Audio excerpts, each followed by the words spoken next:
Imagine waking up tomorrow and ordering a car that just drives itself. No human behind the wheel. Yeah. That future.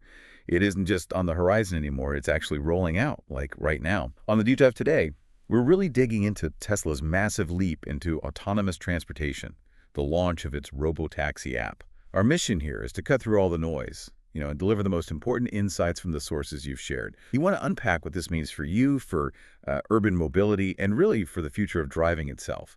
And the big news. This isn't some prototype tucked away in a lab somewhere. The Robotaxi app. It officially dropped on iOS, September 3rd, 2025.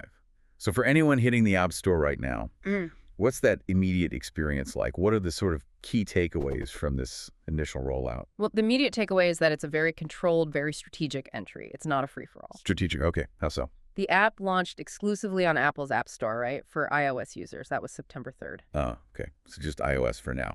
Exactly. Android users, they're just getting that familiar coming soon message for now. Right. And once you're actually in the app, you join this exclusive waitlist. A waitlist. Yeah. And the service itself is initially locked to very specific areas. They call them geofenced areas. You-fenced, like virtual boundaries. Precisely. Basically within Austin and San Francisco for the start. So like I said, it's a very deliberate, almost cautious entry into the market. Okay, so definitely not an open invitation yet. More like a curated experience.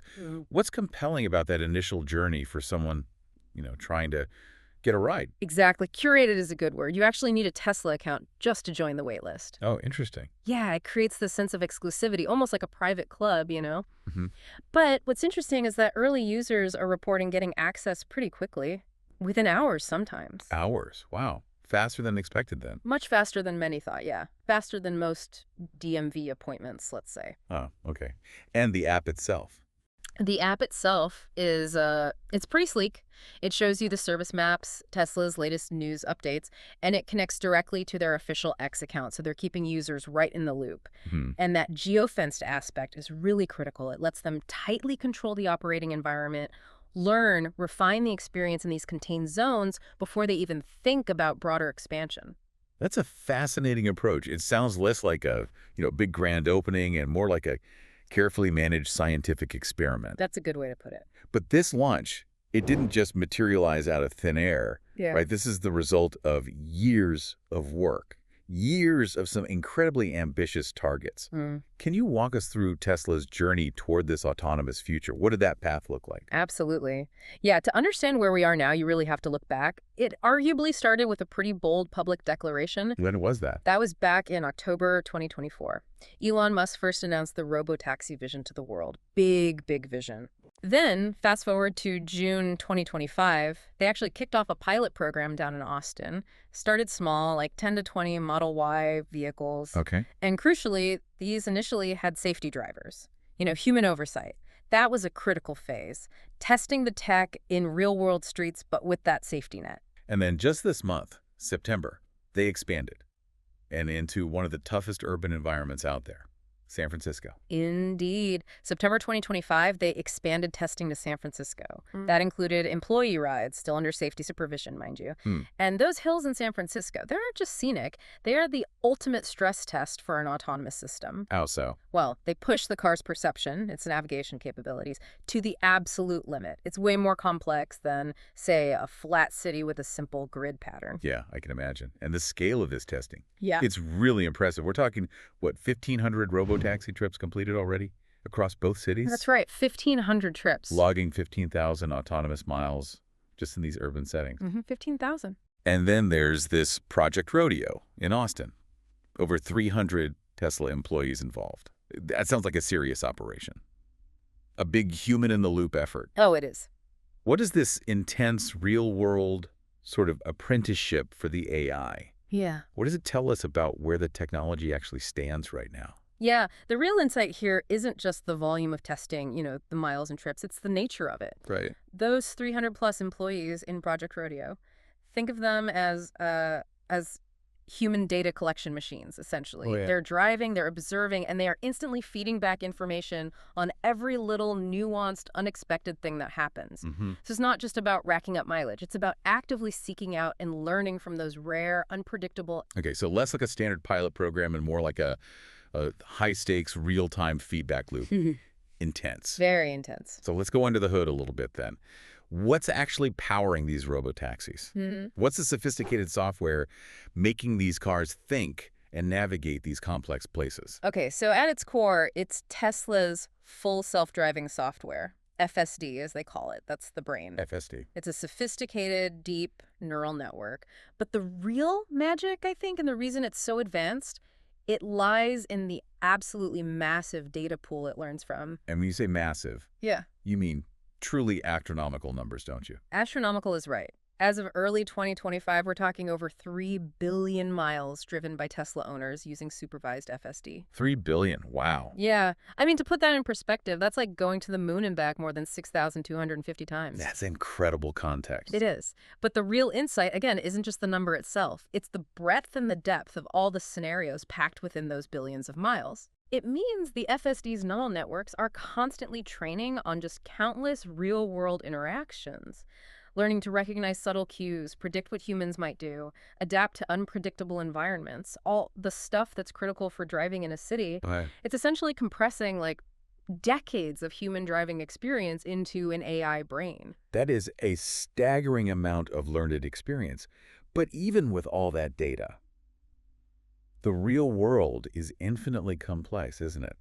Are there still situations where human intervention is needed, or at least planned for? Oh, absolutely. The FSD, while it's incredibly advanced, it's not infallible. It's not perfect. Right. So for those really tricky, unforeseen situations, what they call edge cases, again, Tesla is actively testing remote operator support. Remote operators. Yeah. Like someone controlling the car from afar. Sort of, guiding it, perhaps, through a very specific complex moment.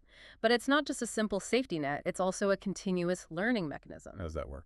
Well, a human operator can help guide the vehicle through that tough spot, right? Yeah. And then that specific scenario and how it was solved gets fed back into the AI's learning system. Ah, I see. So it gets smarter from the intervention. Exactly. Makes it smarter for the next time something similar happens. It's a very pragmatic approach, really. Right. Bridging that gap between advanced AI capability and, absolute reliability in every single possible situation. Okay, so for you, the potential rider out there, it means you've got a system built on just vast experience, learning from billions of miles, but also one that recognizes its own limitations.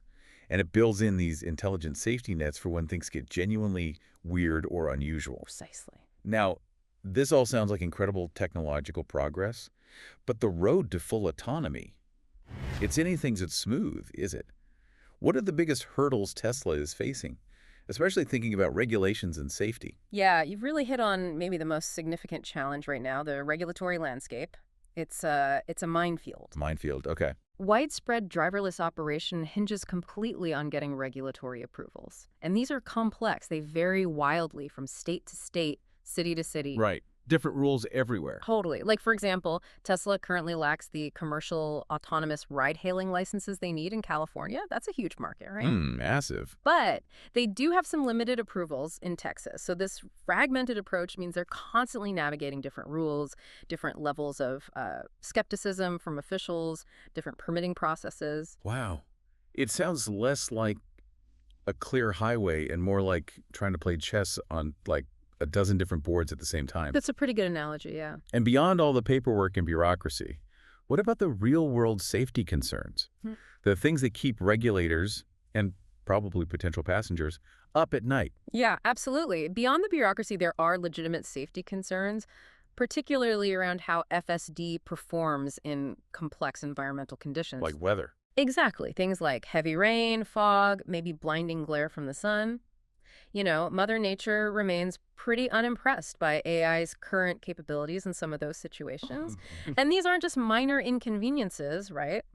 They directly impact the AI's ability to perceive its surroundings accurately. Critical. Absolutely critical.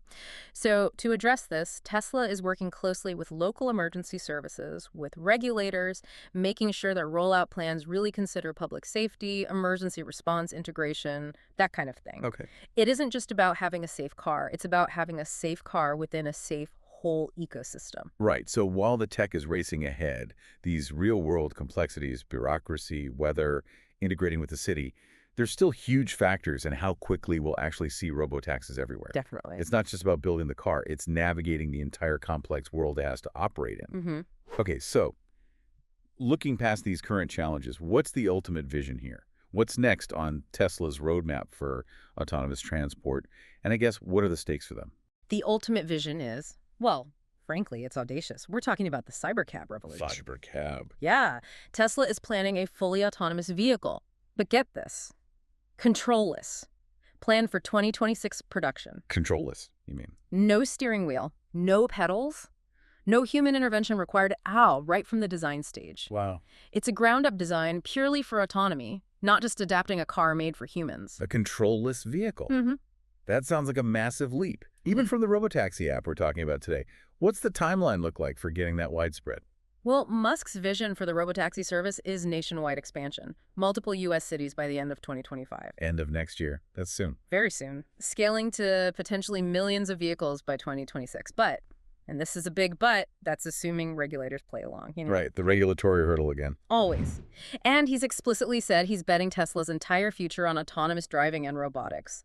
He's aiming for unsupervised FSD nationwide by late 2025. Unsupervised, nationwide.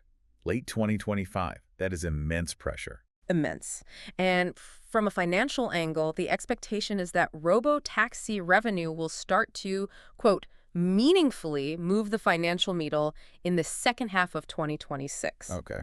Now, look, this whole ambitious timeline faces a lot of skepticism, understandably so.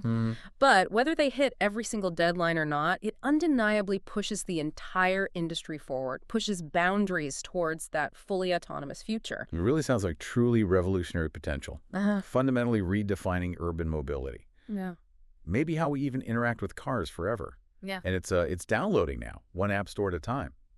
So, okay, we've taken a real deep dive today into Tesla's Robotaxi app launch. We went from its initial, iOS-only release and that controlled rollout to the incredibly complex FSD tech behind it, powered by billions of miles of real-world data. Yeah, that data is key. The crucial human-in-the-loop testing with Project Rodeo, those significant regulatory and environmental challenges, licensing, weather. Data hurdles. And finally, that truly futuristic vision of a controlless cybercab.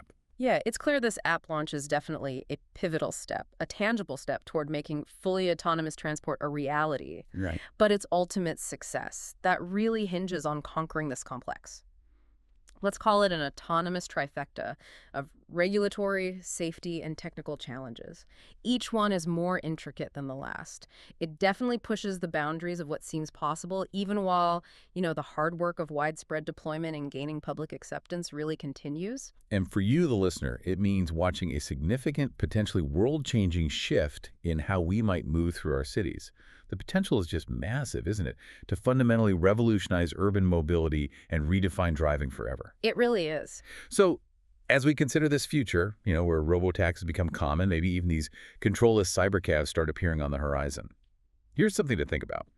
Beyond just the convenience factor, how will fully autonomous vehicles reshape our relationship with, say, personal space or public transit, and maybe even the very design of our cities and communities? What changes then?